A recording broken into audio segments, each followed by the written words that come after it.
What is going on YouTube? It's Eric DP back with a brand new performance review video, and as you can tell from the title, we're going to be taking a look at those KD14s here in just a few minutes. If you guys follow me on Instagram already, you do probably already know that the written performance review video is out on these KD14s. I did let you know in the Jordan 36 performance review video that I released last week that I took a little bit of time off from making actual YouTube videos or performance review videos here on YouTube. So I kept doing my written reviews, and I'm going to say going a little bit backwards because I actually have been testing the 36s, and that's the review I just did, where the KD14s have actually been done with for just a little bit.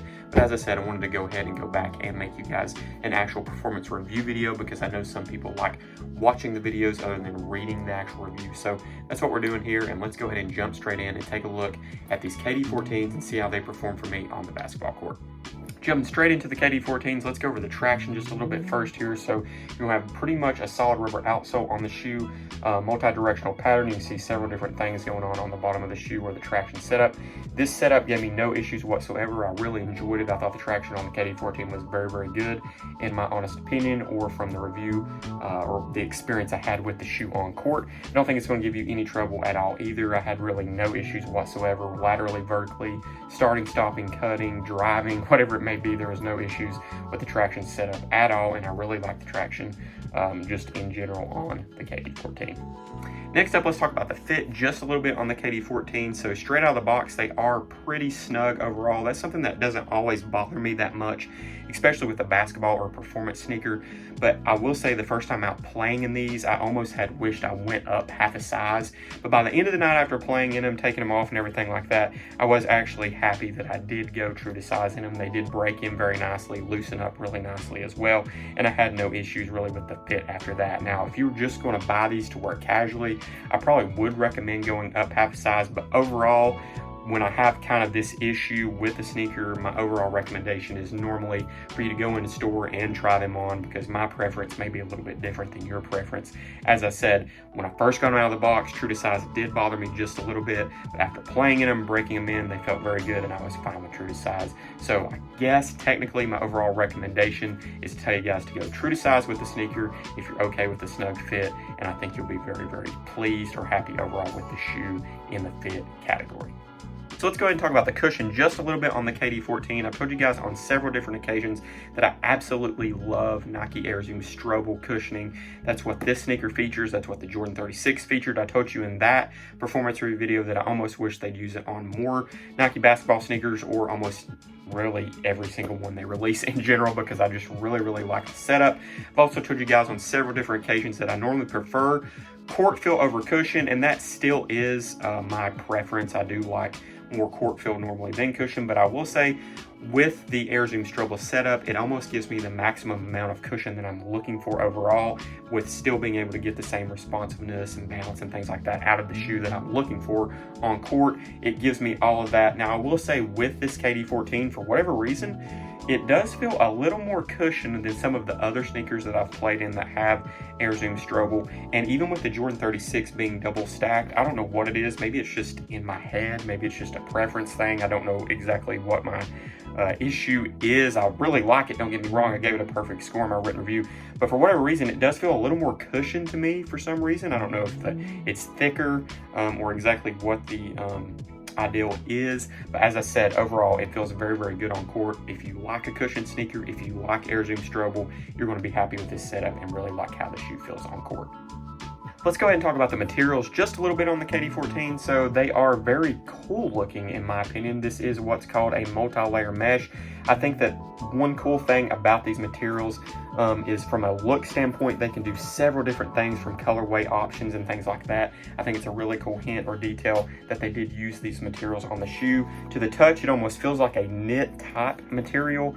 It's very soft to the touch. It's very lightweight, very breathable, bendable.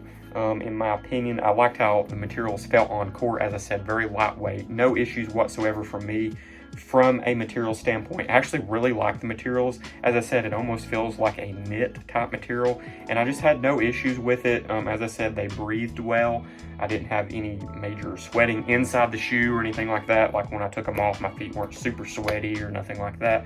No real complaints to bring to you about the materials. Overall, as I said, just really solid shoe from the material standpoint, and I don't think you're going to be disappointed with them in any aspect whatsoever. Lockdown on the KD14, I also gave a perfect score in my actual written review. No issues whatsoever from a lockdown standpoint. I felt completely locked into the shoe from the time I played in it. As I said, you do have a snug fit already from the fit category. And then this is one of those shoes that I've described in my written reviews several times, that when you have great traction setup with a great locked in feel, as well as a nice fit to the shoe, it kind of works hand in hand together to give you a really nice locked in feel to the shoe.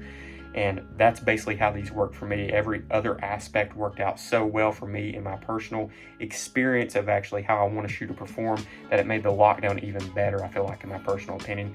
You do have a nice little outrigger to the shoe, as you can tell here, that helps from tipping over side to side, roll your ankle and things like that. That's something that's always very important to me, as I do have I've had several ankle injuries over my basketball playing career, so something that I have to be careful of is just certain sneakers that don't have a great lockdown system, because a lot of times I do find myself spraining my ankles quite a bit. The PG4s, I sprained my ankle the first time out in those. The lockdown on those was horrible for me. I know a lot of people like that shoe, but that shoe is just one that did not work out for me whatsoever. So this is very different, very nice locked in feel, and I don't think that you're going to have any issues, complaints whatsoever. I definitely didn't about the lockdown in the KD14. So next up, let's talk about the strap just a little bit on the KD14. And I've said this in several reviews.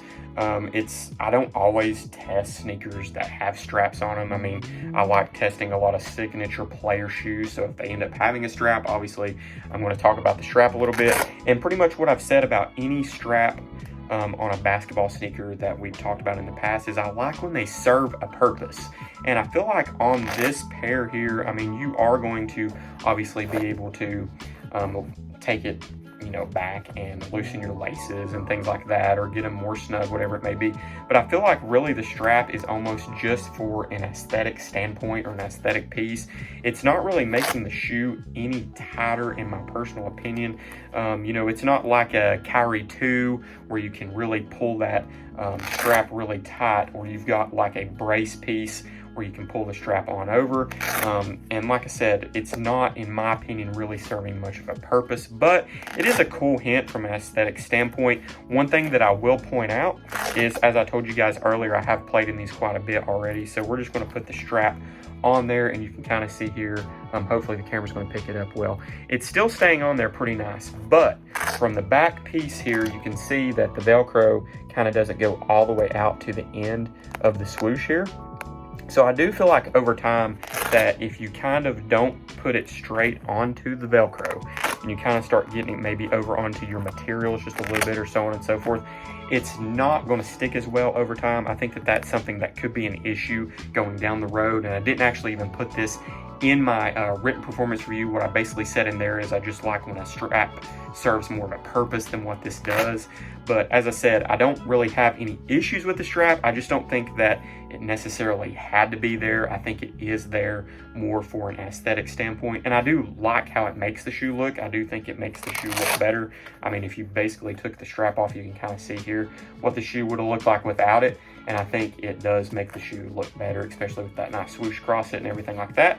But overall, not much of a purpose being served, just an aesthetic piece. Let me know what you guys think in the comment section below of the strap overall. Do you think the shoe looks better with the strap? If you played in these, did the strap serve more of a purpose for you than it has for me? Just let me know your thoughts on the strap in the comment section below.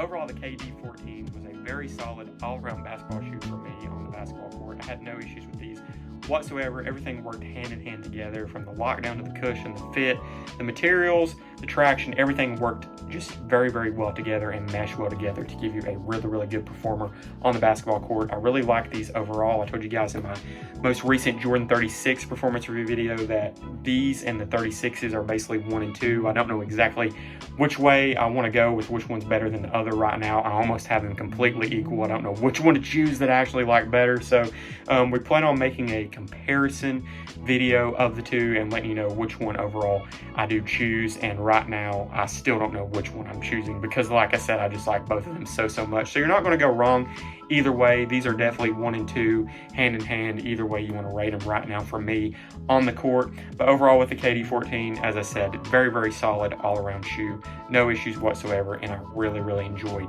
playing in these on the basketball court. I really want to thank everyone for tuning in today and checking out this performance review video on the KD14. If you guys haven't already, give me a follow on Instagram, give me a follow over there, and check out my performance review website as well. I will leave all this information in the description box below for you. We did just pick up the Trae Young ones. Those will be coming in shortly. I plan on doing an unboxing on those, talk about them just a little bit, and then obviously get to testing them on the court. We'll do a written review as well as a video review on those as well. But I do want to thank you guys again for tuning in today. I really do appreciate it. I appreciate all your support, and we'll be back very soon with either some more gear or some more sneakers. Peace.